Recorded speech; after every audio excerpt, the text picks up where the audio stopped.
किसका, प्रभु का पावन नाम। जय गुरुदेव।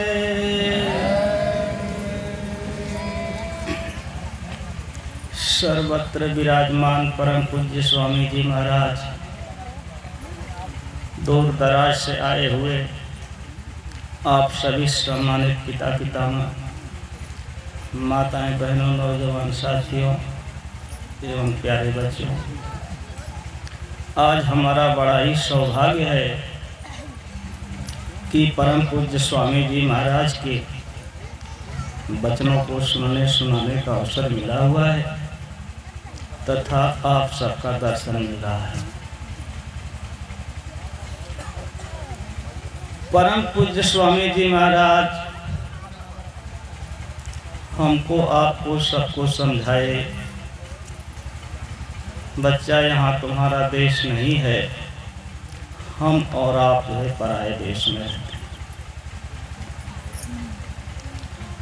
सुबह मान्य हमारे लोगों के बड़े भाई साहब श्री शर्मा जी ने बहुत ऊंची कोट का सत्संग सुनाया, तो जरा इस समय लघु सत्संग में हम लोग अपने स्वामी जी महाराज की तरफ चले।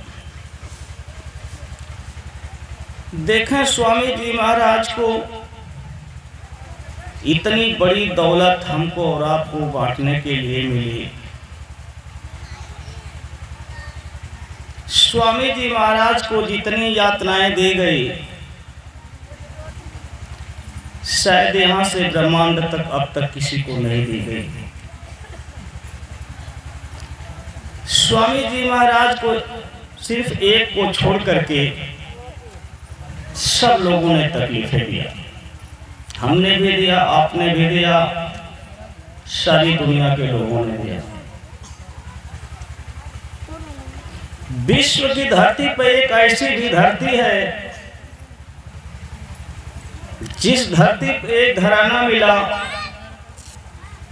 जिस घर में एक ही साथ 4-5 संत पूरे मौजूद रहे।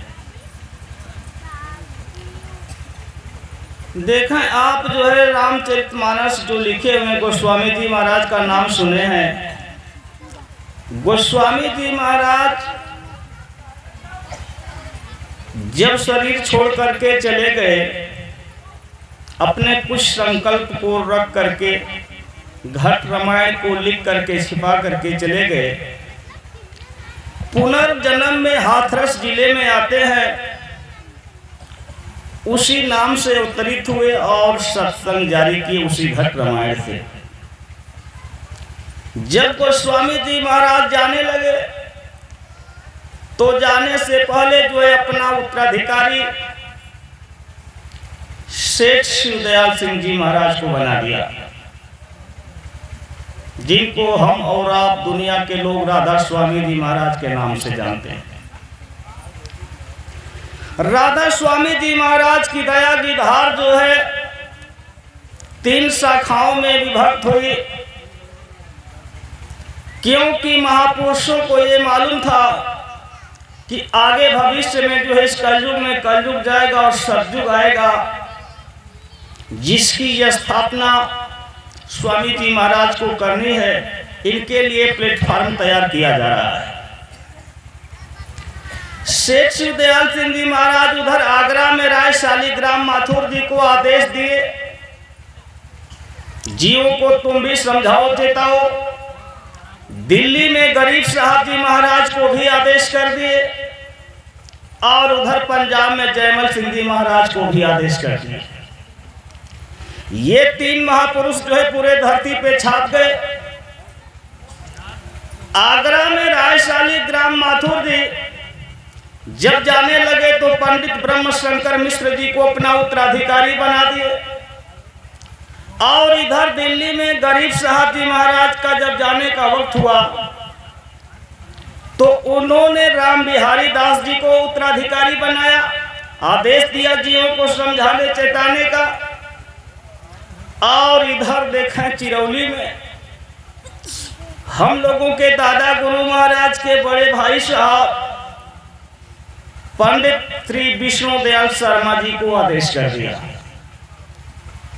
और उधर पंजाब में जयमल सिंह जी महाराज जो है श्रावण सिंह जी महाराज को आदेश कर दिए। श्रावण सिंह जी महाराज जब जाने लगे तो सरदार बहादुर जगत सिंह जी को आदेश कर दिए। जब उनके जाने का समय हुआ तो चरण सिंह जी महाराज को आदेश कर दिए। जब वो जाने लगे तो अपना उत्तराधिकारी जो है गुरिंदर सिंह ढिल्लो जी को बना दिया। और इधर देखकर विष्णु दयाल शर्मा जी अपना उत्तराधिकारी अपने छोटे भाई दादा गुरु महाराज को बनाए, जिनका नाम पंडित श्री घोड़ेलाल शर्मा जी। तो विष्णु दयाल शर्मा जी महाराज की धर्म पत्नी का नाम था मान देवी, जो कि पूरी संत थी। विष्णु दयाल शर्मा जी पूरे संत रहे, उनकी धर्म पत्नी पूरी संत रही। दादा गुरु महाराज पूरे संत हुए और उनकी धर्म पत्नी जी का नाम था मोहिनी देवी। ये चार लोग जो है घर में पूरे संत पड़े रहे, क्योंकि दादा गुरु महाराज की धर्म पत्नी जी जो थी अपनी तीनों बहुओं को नामदान वही दी थी। अब जरा यहाँ विचार करने की चीज है, हम लोगों के दादा गुरु महाराज का जन्म जो है सन 1889 ईस्वी में 1883 ईस्वी में हुआ। 1883 ईस्वी में उनका जन्म हुआ और 1901 ईस्वी में दादा गुरु महाराज की शादी हो गई। 3 वर्षों के बाद दादी माँ के तन से एक बेटवा पैदा हुआ। सन 1904 ईस्वी में वो बेटा जो है 5 वर्षों तक अपने माँ बाप के साथ रहा। 5 वर्ष के बाद जो है वो बेटवा इस दुनिया को छोड़ करके चला गया। सन 1909 ईस्वी में अब वो दादी माँ जो थी वो प्यारा दुलारा बेटा जब दुनिया को छोड़ करके चला गया, रातों दिन वो जो है रोने लगी। उधर जो है बाबा गुरु महाराज ने विष्णु दयाल शर्मा जी भी समझाते रहे, तू चुप हो जा, तेरा बेटा एक दिन आ जाएगा। दादा गुरु महाराज भी समझाते रहे, चुप हो जा, तेरा बेटा एक दिन आएगा।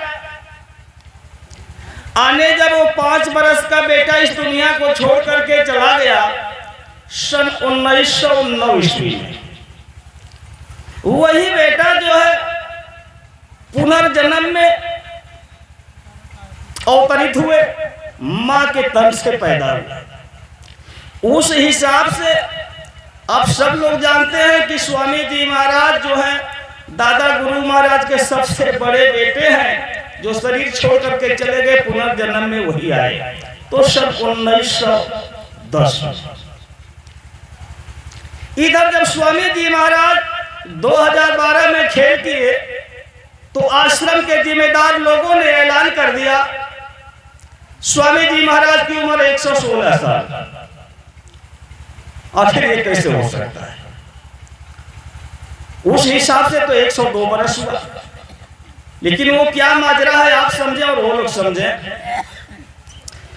आप देखें, जब स्वामी जी महाराज अपने मां के तन से जब पैदा हुए, स्वामी जी महाराज के एक बड़े भाई साहब थे जो स्वामी जी महाराज से 20 वर्ष बड़े थे। स्वामी जी महाराज की 3 बहनें थी, बड़े भाई से 3 बहनें छोटी थी। स्वामी जी महाराज 5वें नंबर पे रहे। स्वामी जी महाराज जिस घर में पैदा हुए थे वो घराना बहुत बड़ा घराना था। स्वामी जी महाराज के पिताजी बहुत बड़े पहलवान थे, उस जमाने में जिला केसरी थे। उस हिसाब से ये समय चलता रहा। मां की अचानक तबीयत जो है धीरे धीरे खराब होती है। स्वामी जी महाराज की उम्र जब 4 वर्ष की हुई, मां जिंदगी और मौत के बीच में खेलने लगी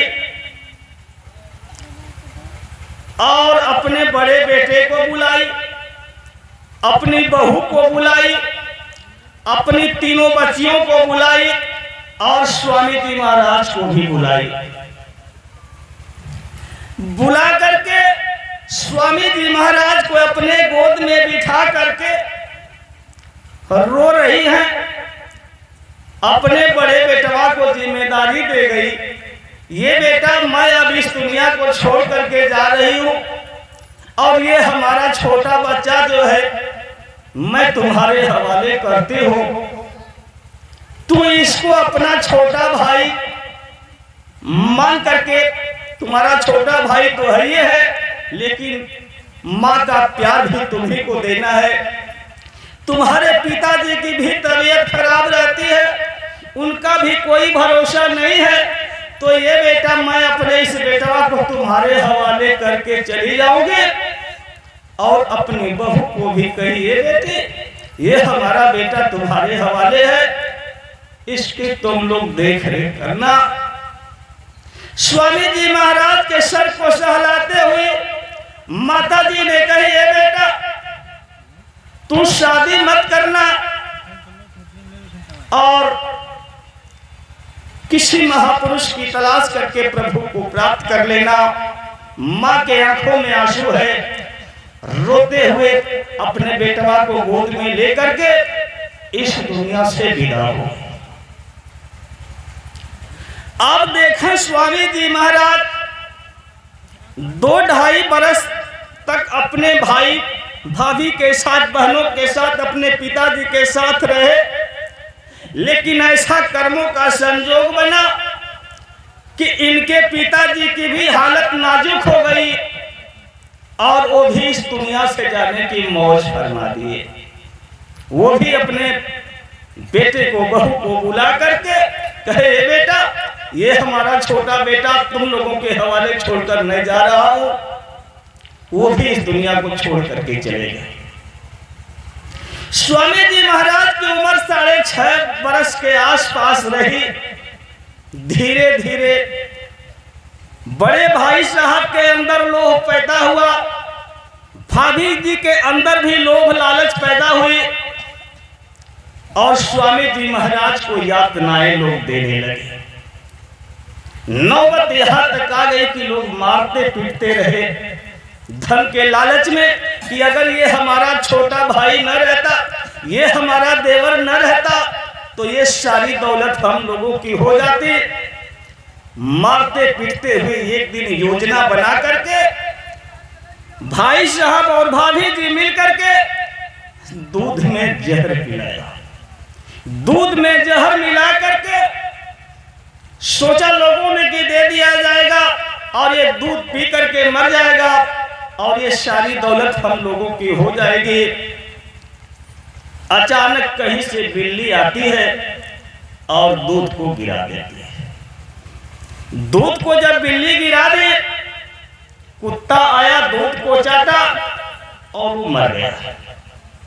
स्वामी जी महाराज को बहुत बड़ा सदमा लगा, ठेस लगा। ये दौलत न होती तो ये हमारे भाई साहब, ये हमारी भाभी जी हमारे जान के दुश्मन न होते। यही सोच रहे थे स्वामी जी महाराज।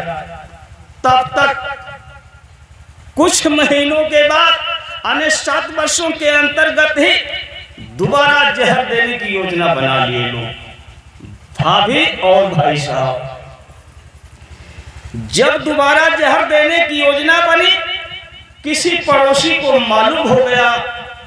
जब मालूम हो गया तो स्वामी जी महाराज को अपने घर सुला दिया, खाना खिला करके सुला दिया। बच्चा आज यही सो जा। जब सुबेरा हुआ, स्वामी जी महाराज अपने घर पहुंचते हैं, उस समय स्वामी जी महाराज को घर में बंद करके भाभी जी और भाई साहब बड़ी बेरहमी से पीटना शुरू कर दिया। स्वामी जी महाराज को मार पड़ती रही। स्वामी जी महाराज अपने भाई साहब से रहम की भीख मांगते रहे, भैया मेरा क्या गुनाह है, अगर आपको दौलत नहीं चाहिए तो सब ले लीजिए, लेकिन हमको न मारिए। लेकिन मारते रहे, पीटते रहे, और भाभी जी भी मारती रही, पीटती रही। अब स्वामी जी महाराज ने सोच लिया कि अब यहां से जो है हमको भागना चाहिए, घर छोड़ करके कहीं भाग जाना चाहिए। स्वामी जी महाराज अंधेरी रात में घर को छोड़ करके 2 किलोमीटर दूरी पे स्टेशन पे भागते चले गए। इनके भाई साहब को जब मालूम हुआ, अपने नौकरों को दौड़ा करके स्टेशन से फिर पकड़ लाए लो, फिर घर में बंद करके बड़ी बड़ी मार मारा गया। अब स्वामी जी महाराज ने समझ लिया कि ये हमारी दौलत, ये हमारे माँ और पिताजी की जो दौलत है, यही जान की दुश्मन बनी है। आखिरकार अब यहाँ रहना उचित नहीं है। आखिरकार स्वामी जी महाराज दोबारा योजना बना करके घर से निकल जाते हैं, यानी रोते हुए बिलखते हुए जाड़े के दिनों में चले जा रहे हैं। तब तक गांव के बगल में ही किसी पड़ोसी ने फिर देख लिया। वो समझ लिया कि बच्चा रोता हुआ जा रहा है। उनके घर के सारे हकीकत को जानता रहा। खाना खिला करके स्वामी जी महाराज को उस समय अपने घर वो भी रोक लिया। ये बच्चा है, कहीं जा रहा है, आत्महत्या कर जाएगा। अपने घर में वो पड़ोसी जो है रख लिया। स्वामी जी महाराज को नींद न आई, रात भर जगते रहे, किसी तरह से ये लोग सो जाएं और मैं यहाँ से निकल करके भाग जाऊं, नहीं तो फिर सवेरा होगा, हमारे भाभी और भैया जो है मार करके हमारा जान ले लेंगे। आखिरकार स्वामी जी महाराज जब सब लोग सो गए, भुरहरी में दरवाजा खोल करके सारे कपड़ों को निकाल करके उन्हीं पड़ोसी के घर में छोड़ करके नंगे हो करके भागे चले जा रहे थे। स्वामी जी महाराज जब भागे चले जा रहे थे, उस समय 5 किलोमीटर की दूरी पे रेलवे स्टेशन था। सोचे कि यहाँ जाएंगे तो पकड़ लिए जाएंगे, 5 किलोमीटर दूरी वाले स्टेशन पे चलेंगे। वहां स्वामी जी महाराज नंगे हालत में भागे चले जा रहे थे। ये जो अरहर की खूंटी होती है, स्वामी जी महाराज के पांव में चुभ गई और वो खूंटी जो है आर पार हो गई। लहूलुहान हो गए स्वामी जी महाराज, भागे हुए चले गए रेलवे स्टेशन पे। उस समय ट्रेन लगी हुई थी, उस ट्रेन में जा करके बैठ गए। वहां भी नौकरों को दौड़ाया गया। तब तक ट्रेन खोल चुकी थी। जब ट्रेन खोल चुकी थी, उस समय स्वामी जी महाराज डिब्बे में बैठे हुए हैं और रो रहे हैं। तब तक टीटी आते हैं, टिकट चेक करने लगे। और स्वामी जी महाराज रो रहे हैं। उनसे पूछा कि तुम्हारे पास कोई टिकट है? कहे हमारे पास टिकट नहीं है। उनको छोड़ करके आगे चेक करने लगे। चेक करते हुए फिर वापस आए। कहे कि तुम रो रहे हो, कहीं घर से भगे चले जा रहे हो? कहा हाँ मैं भगे चले जा रहा हूं। उनका कोई संतान न था। कानपुर रेलवे स्टेशन पे वो टिकट जो है टीटी मिला चेक करते हुए, और वहीं से कहा कि तुम हमारे घर चलोगे? कहे कि हाँ चलूंगा। स्वामी जी महाराज उस टीटी के साथ जो है उनके घर गए। जब उनका कोई बेटा कोई संतान न था, 4 वर्षों तक स्वामी जी महाराज उस टीटी गोवर्धन दास के घर रहे। 1 हफ्ते तक वो खूंटी जो गड़ी हुई थी दवा कराए, ठीक हो गया। स्वामी जी महाराज का एडमिशन कराए, 4 वर्षों तक पढ़ाए लिखाए। इसके बाद जो है स्वामी जी महाराज को अपने माँ की याद आई। गोवर्धन दास जी से कहने लगे अब आप हमको छुट्टी दे दीजिए, हमको जाना है, प्रभु की खोज करनी है। जिद जब करने लगे तो गोवर्धन दास कहे कि ठीक है आप चले जाइए। तो स्वामी जी महाराज ने 7 और 4 11 साल की उम्र में गुरु की तलाश में निकले और खोज रहे हैं, गुरु की तलाश कर रहे हैं, लेकिन खाने पीने के लिए भी कुछ चाहिए। स्वामी जी महाराज ने 2 वर्षों के लिए जो है बढ़ईगिरी का काम सीखे, किसी कॉलेज में एडमिशन कराए और बढ़ईगिरी का काम करना सीखे। और 6 महीने तक स्वामी जी महाराज ने सिलाई करने का काम सीखे और ये बटन बेच बेच करके अपना पेट भी पाल रहे हैं और गुरु की तलाश भी कर रहे हैं। इधर गुरु की तलाश करते करते स्वामी जी महाराज जो है हर जगह घूमे, घूमते हुए चले गए कश्मीर घाटी पे, वहां पहुंचे हैं। आखिरकार जब कहीं गुरु न मिले, स्वामी जी महाराज जो है अपने आंखों को बंद किए, सोच रहे हैं कि हम जो है यहाँ से छलांग लगा करके आत्महत्या कर लूं, अब गुरु हमको नहीं मिलेंगे। यही सोच करके आंखों को बंद करके जब छलांग लगाने की कोशिश करते हैं, तब तक आवाज उठ गई। आवाज आ गई, जरा ठहर जा, जिसकी तलाश तुम कर रहे हो वो मिलेगा, आगे बढ़ते चले चलो। अब वही संभल जाते हैं स्वामी जी महाराज और इधर से चलना शुरू कर दिए गुरु की तलाश करने के लिए। और उधर देखें दादा गुरु महाराज अपने घर पे अपनी धर्म पत्नी जी को बार बार समझाते रहे, तेरा बेटा एक दिन आ जाएगा, तू ना रोया कर। और स्वामी जी महाराज जब इधर भटकते रहे, वो कहते रहे भटक ले, जरा कुछ दिन और भटक ले। घर के लोग कहा करते थे आप पागल हैं क्या, कहते रहते हैं। आखिरकार समय वो आ गया। एक दिन पहले दादा गुरु महाराज ने धर्म पत्नी जी से कहा तेरा बेटा कल आ जाएगा, कल तेरा बेटा आएगा। इधर स्वामी जी महाराज भटकते हुए चले जा रहे थे, स्टेशन पे उतरे हैं तो दादा गुरु महाराज ने अपने बड़े बेटे, तब तक उनके 3 बेटवा पैदा हो गए थे, बड़े बेटे श्री सुदर्शन नाथ पांडे जी, उनसे छोटे बेटे श्री महेंद्र नाथ पांडे जी, उनसे छोटे बेटे श्री सुरेंद्र नाथ पांडे जी। तो श्री सुदर्शन नाथ पांडे जी को दादा गुरु महाराज ने कहा तू चला जा, स्टेशन पे एक लड़का आ रहा है, उसको घोड़े गाड़ी पे बिठा करके लाओ। वो आए हैं, उनके साथ में उनके छोटे भाई भी आए और स्टेशन पे आकर के स्वामी जी महाराज को घोड़े गाड़ी पर बिठा करके लोगों ने कहा कि आपको पिताजी बुलाए हैं। स्वामी जी महाराज को लोग लेकर के चल दिए। स्वामी जी महाराज देखें जब पहुंचे हैं वहां चिरौली गांव में, जो दादा गुरु महाराज का जो गांव रहा, बड़ी बेसब्री से स्वामी जी महाराज का बरामदे में बैठ करके इंतजार कर रहे थे। स्वामी जी महाराज जब पहुंचे हैं तो समझ गए यही महापुरुष तो हमको आवाज लगाए थे, यही चेहरा तो था। चरणों पे गिर करके स्वामी जी महाराज रोने लगे और इतना रोए कि वहां की धरती जो थी गीली हो चुकी थी।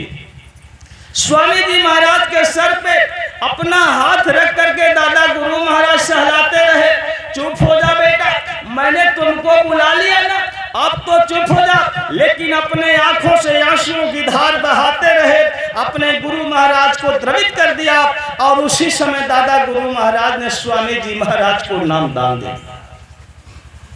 जब स्वामी जी महाराज को नामदान मिला, उस समय स्वामी जी महाराज अपने गुरु महाराज के लिए गुरु दक्षिणा में लिए थे, सोने की अंगूठी बनवाए हुए थे और एक बेड शीट लिए थे और एक तकिया का खोल लिए थे।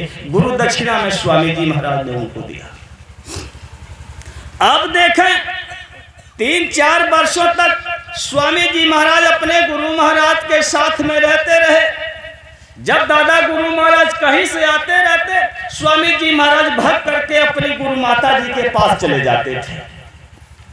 जैसे छोटा मासूम बच्चा माँ के गोद में चला जाता है, उसी तरह से स्वामी जी महाराज भाग करके दादी माता जी के पास चले जाते थे।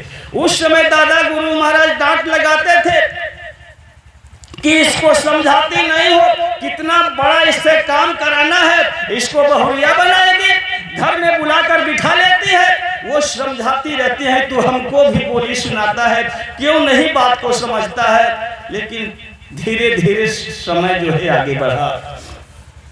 अब देखा स्वामी जी महाराज अपने गुरु महाराज के साथ में कानपुर शहर में आए थे। इधर बनारस से श्री नारायण श्रीवास्तव जी, जिनको मैनेजर साहब के नाम से संगत के लोग जानते हैं, जौनपुर में उनका घर था। बनारस में किराए के मकान में रहते थे। गुरु की तलाश करते हुए वो भी कानपुर पहुंचे थे। स्वामी जी महाराज से मुलाकात हो गई तो स्वामी जी महाराज ने कहा कि आप जो है हमारे गुरु महाराज से नामदान ले लीजिए, फरियाद कीजिए, ये पूरे महात्मा है। उन्होंने जब फरियाद किया, हुजूर हमको भी नामदान दे दीजिए, तो दादा गुरु महाराज ने मैनेजर साहब से कहा कि नामदान तो मैं दे दूंगा, लेकिन तू जो है अपनी धर्म पत्नी के साथ में आएगा तब धर्म पत्नी जी के साथ में जा करके मैनेजर साहब भी नामदान ले लिए। नामदान लेकर के घर चले आए। समय वो आ गया, दादा गुरु महाराज की भी हालत जो है नाजुक हो गई, जिंदगी और मौत के बीच खेलने लगे। स्वामी जी महाराज को कहीं भेज दिया, चले जाओ, और इधर स्वामी जी महाराज जो है अपने गुरु भाई श्री नारायण श्रीवास्तव जी को तार भेजा। स्वामी जी महाराज की तबीयत खराब है, जरा मिलना चाहते हो तो जल्दी से जल्दी चले आओ। इधर से जब श्री नारायण श्रीवास्तव जी पहुंचे हैं, स्वामी जी महाराज जब पहुंचे हैं तो इस दुनिया को अलविदा कह चुके थे दादा गुरु महाराज। उस समय स्वामी जी महाराज की हालत जो है बड़ी रोते रोते नाजुक हो गई। श्री नारायण श्रीवास्तव समझाते रहे, भैया चुप हो जा। स्वामी जी महाराज हम लोगों को छोड़ करके चले गए, जरा चलिए हमारे साथ बनारस में। स्वामी जी महाराज ने कहा कि चलेंगे, लेकिन जरा परिवार को हमको व्यवस्थित कर लेने दीजिए। आखिर परिवार को व्यवस्थित स्वामी जी महाराज ने करके बनारस श्री नारायण श्रीवास्तव जी के घर आ गए।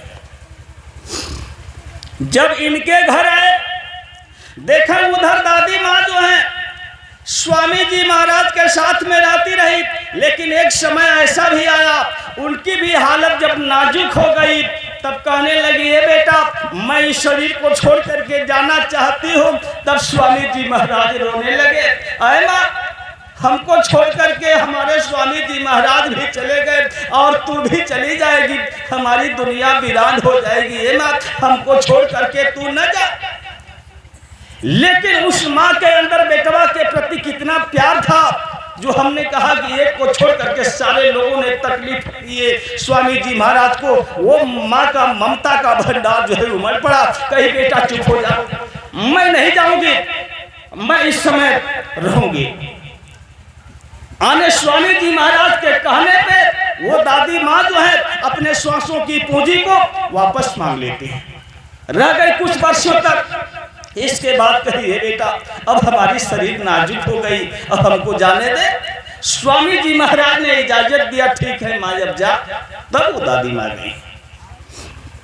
अब देखें स्वामी जी महाराज जो है इस बनारस की धरती पे अपने गुरु भाई श्री नारायण श्रीवास्तव जी के साथ में रहने लगे। तो स्वामी जी महाराज सन 1949 में बसंत पंचमी के दिन श्री नारायण श्रीवास्तव जी की विधवा बहन थी, जिनका नाम था जसोदा। जसोदा बहन के नाम से दुनिया के लोग जानते हैं। बसंत पंचमी के दिन सन 1949 में स्वामी जी महाराज ने उनको प्रथम नामदान दिया। दूसरा नामदान स्वामी जी महाराज 25 फरवरी सन 1950 को शंभू नारायण श्रीवास्तव उर्फ विपिन बिहारी जी को दिए। ये कौन थे?